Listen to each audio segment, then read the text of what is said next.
Video ini dibuat untuk membangkitkan rasa syukur kita. Untuk memulainya, yuk kita like dan subscribe video ini. Jangan lupa bunyikan lonceng. Oke? Hai family. Kali ini kita akan membahas mengenai bagaimana merasakan pemeliharaan Allah. Sesuatu yang otomatis terjadi biasanya tidak menjadi pusat perhatian kita. Seperti misalnya menghirup udara yang segar. Pagi-pagi kita bangun dengan tubuh yang sehat. Ketersediaan air yang berlimpah untuk mandi. Menaiki kendaraan, pulang pergi tanpa hambatan apapun. Dan masih banyak lagi yang lainnya.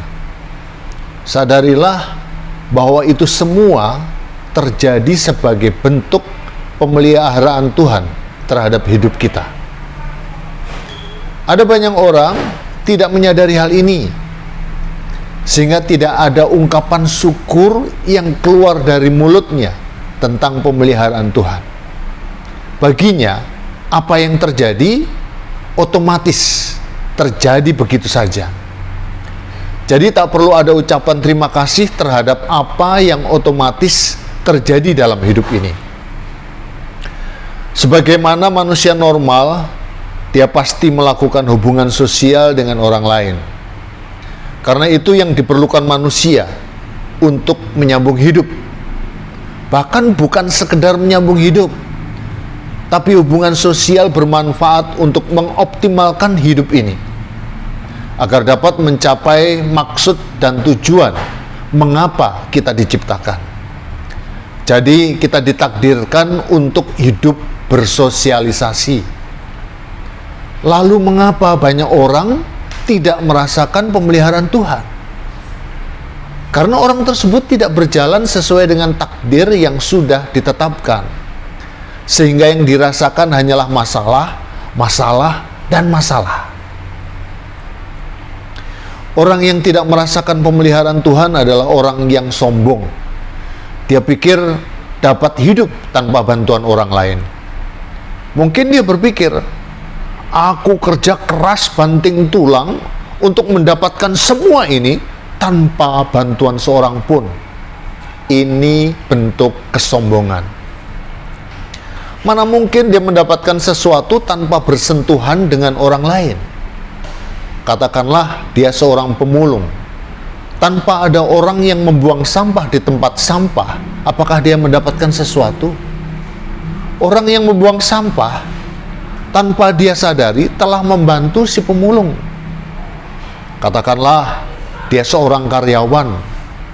Tanpa mendapat gaji dari perusahaannya, apakah dia mendapatkan sesuatu? Perusahaan itulah yang membantu si karyawan. Katakanlah dia seorang pemilik perusahaan.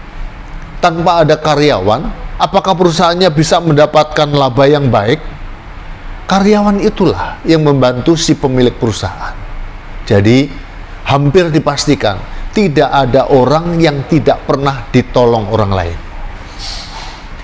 Untuk menekan kesombongan kita, mulailah mengingat keterlibatan orang lain dalam setiap segi kehidupan kita. Ingat orang-orang yang pernah menolong kita, karena mereka adalah alat Tuhan untuk mewujudkan pemeliharaannya. Latihlah kepekaan kita untuk merasakan pemeliharaan Tuhan melalui orang-orang yang pernah bersentuhan dengan kita. Oleh sebab itu, teruslah mengingat kebaikan Tuhan. Dengan begitu, kita telah mengakui keberadaannya, dan itu sama artinya kita telah menghadirkan Tuhan. Kehadiran Tuhan membuat kita terus meluapkan rasa syukur. As for K, yes.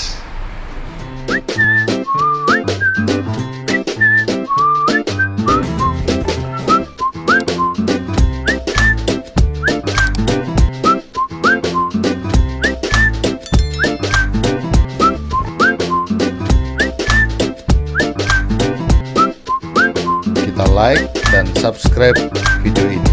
Jangan lupa bunyikan lonceng. Oke?